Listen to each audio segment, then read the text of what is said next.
ക്രിസ്തുവിൽ സ്നേഹമുള്ള പ്രിയ സഹോദരി സഹോദരന്മാരെ, നോമ്പുകാലത്തിലെ ആദ്യത്തെ ഞായറാഴ്ചയിലേക്ക് നമ്മൾ പ്രവേശിക്കുകയാണ്. വചനധ്യാനത്തിലേക്ക് നിങ്ങളേവരെയും ഹൃദയപൂർവ്വം സ്വാഗതം ചെയ്തുകൊള്ളുന്നു.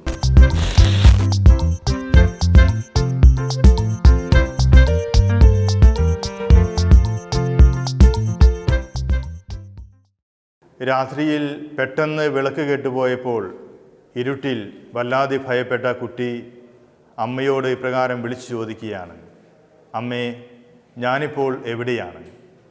നോമ്പുകാലം നമ്മുടെ അവസ്ഥകളെക്കുറിച്ചും നമ്മുടെ ആധ്യാത്മിക ജീവിതത്തെക്കുറിച്ചുമൊക്കെ മനസ്സിലാക്കാൻ തിരുസഭ നമ്മളെ ക്ഷണിക്കുന്ന ഒരു കാലഘട്ടമാണ്. 40 ദിവസങ്ങൾ യേശുവിനോടുകൂടെ മരുഭൂമി അനുഭവത്തിലേക്ക് അവിടുന്ന് നമ്മളെ ക്ഷണിക്കുകയാണ്. ഇരുട്ടിൽ നിന്നും ഇരുട്ടിലേക്ക് ആണ്ടുപോകുന്ന നമ്മുടെ ജീവിത അവസ്ഥകളിൽ ആ ഇരുളിനെ മനസ്സിലാക്കി അവിടെ സ്നേഹത്തിൻ്റെ വെട്ടം തെളിക്കുവാൻ ഈ നോമ്പുകാലം കൊണ്ട് നമുക്കാകട്ടെ എന്ന് നമുക്ക് പ്രാർത്ഥിക്കാം. നമ്മുടെ ജീവിതത്തിൻ്റെ ഇരുളിനെ തിരിച്ചറിയുക എന്നുള്ളതാണ് ഏറ്റവും പ്രധാനപ്പെട്ട കാര്യം. അതിലൂടെ യഥാർത്ഥമായ മാനസാന്തരത്തിലേക്ക് നമ്മുടെ മാനസങ്ങളെ തിരിക്കുവാൻ നമുക്ക് സാധിക്കും.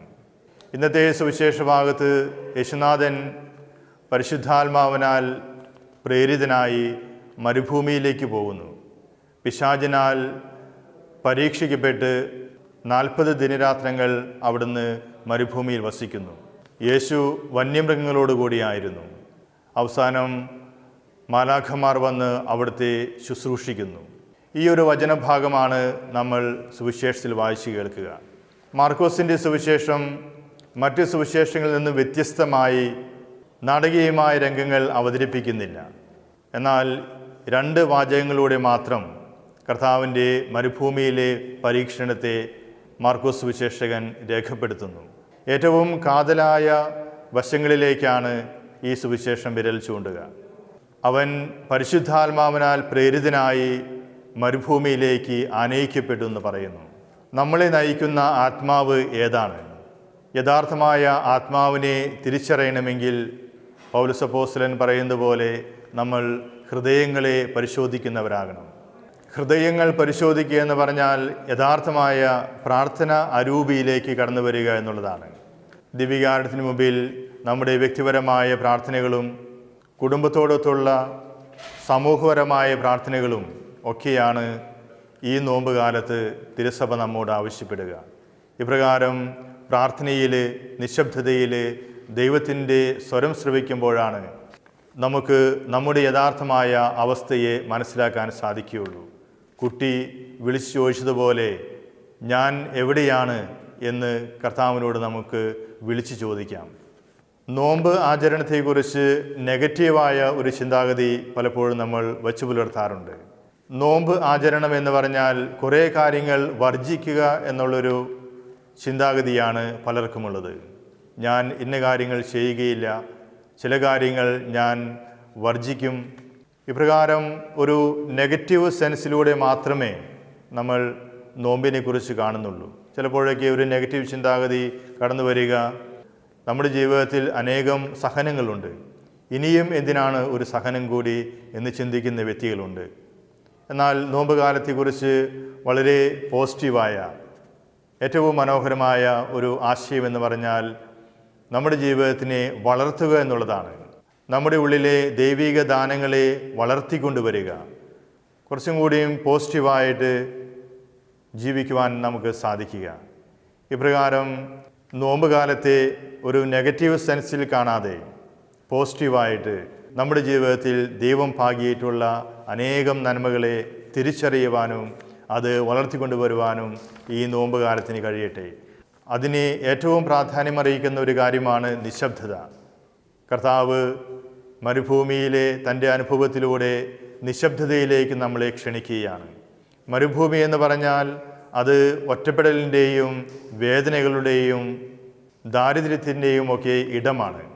അതോടൊപ്പം തന്നെ മരുഭൂമി എന്ന് പറഞ്ഞാൽ ദൈവാനുഭവത്തിൻ്റെ ഇടം കൂടിയായിട്ടാണ് സഭാപിതാക്കന്മാർ നമ്മളെ പഠിപ്പിക്കുക. ഇപ്രകാരം നമ്മൾ നമ്മുടെ ജീവിതത്തിലെ ദുരനുഭവങ്ങളിലൂടെ കടന്നു പോകുമ്പോഴൊക്കെ ഒരു മരുഭൂമി അനുഭവത്തിലേക്ക് ദൈവം നമ്മളെ കൊണ്ടുപോകട്ടെ. നിശബ്ദതയിലൂടെ ദൈവത്തിനെ ശ്രവിക്കുവാൻ നമുക്ക് സാധിക്കണം. പലപ്പോഴും ശബ്ദമുഖരിതമായ ഒരു ലോകത്ത് ജീവിക്കുമ്പോൾ കർത്താവിൻ്റെ വചനം കേൾക്കുവാൻ നമ്മൾക്ക് സാധിക്കാതെ പോകുന്നു. കർത്താവിൻ്റെ വചനം കേൾക്കണമെങ്കിൽ നമ്മൾ നിശബ്ദരാകണം. നമ്മൾ നിശബ്ദരാകുക എന്ന് പറഞ്ഞാൽ നമ്മിലേക്ക് തന്നെ ഇറങ്ങുക എന്നർത്ഥമാണ്. നമ്മുടെ ജീവിതത്തിൻ്റെ ഓരോ വശങ്ങളെയും സൂക്ഷ്മമായി പരിശോധിക്കാൻ നമുക്കാകണം. രണ്ടാമതായിട്ട് മാർക്കോസ് സുവിശേഷം നമുക്ക് പറയുന്ന ഏറ്റവും പ്രധാനപ്പെട്ട ഒരു കാര്യം ഇതാണ്: യേശു വന്യജീവികളോട് കൂടിയായിരുന്നുവെന്ന്. ഈ ഒരു വാചകം നമ്മളെ കൂട്ടിക്കൊണ്ടുപോവുക ഉൽപ്പത്തി പുസ്തകത്തിലേക്കാണ്. ആദ്യ മാതാപിതാക്കൾ കൃപാവരത്തിൽ ജീവിക്കുമ്പോൾ അവർ വന്യമൃഗങ്ങളോടൊത്ത് താമസിച്ചു എന്ന് നമ്മൾ വായിക്കുന്നുണ്ട്. ഇപ്രകാരം പുതിയ ആദമായ യേശു പാപത്താൽ നമുക്ക് നഷ്ടപ്പെട്ട പറുദീസയെ വീണ്ടെടുക്കുന്ന ഒരു ചിത്രമാണ് ഇവിടെ മാർക്കോസ് സുവിശേഷകൻ ചിത്രീകരിക്കുക.